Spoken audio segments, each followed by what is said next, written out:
Joined now by Jeanne Mancini, president of the anti-abortion rights organization March for Life Education and Defense Fund. What did you think of what we saw on that tape, what we saw yesterday from Mr. Trump? It was a surprise and just a real disappointment. Surprise to me, too. Yeah, I mean, it's not in line with the pro-life movement, certainly not with the March for Life. I mean, we really believe that to be pro-life is to be pro-woman and pro-baby, and that a woman who chooses abortion is often backed into a corner out of desperation. So the last thing she needs is a threat of punishment.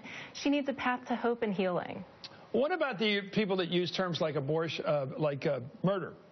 Sure. Then you go murder. Well, what are you going to do about it if it's a murder? Well, it is taking the life. I mean, really, what happens often is when a woman is looking at abortion, she's faced with three different options. She can choose adoption, she can bring the child to term and raise it herself, or she can choose abortion. She thinks what she does if she chooses abortion is she sort of erases a life, but the matter is that many women don't have that experience.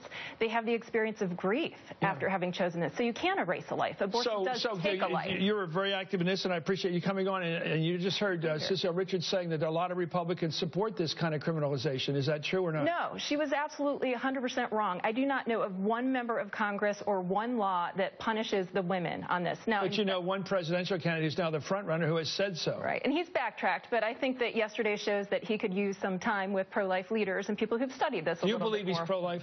You know, I can't judge his heart. I don't want to judge anyone's heart. Do you believe he's politically pro-life?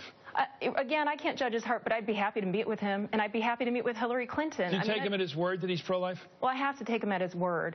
I mean, what else can you do? You can't judge his heart, but I'd love to educate him more. He should be more educated on these issues before he speaks on them. Okay, I can't argue with that. Thank you, Jeanne Mancini, for coming on, and thank you, Cecile Richards, of course. Up next, Hillary Clinton and Bernie Sanders both come out swinging against Donald Trump, but now they must battle each other in the days leading up to the Wisconsin primary. And then, of course, New York coming up in a couple of weeks. While Sanders has momentum right now heading into Wisconsin, could Trump's comments energize Clinton supporters? What do you think?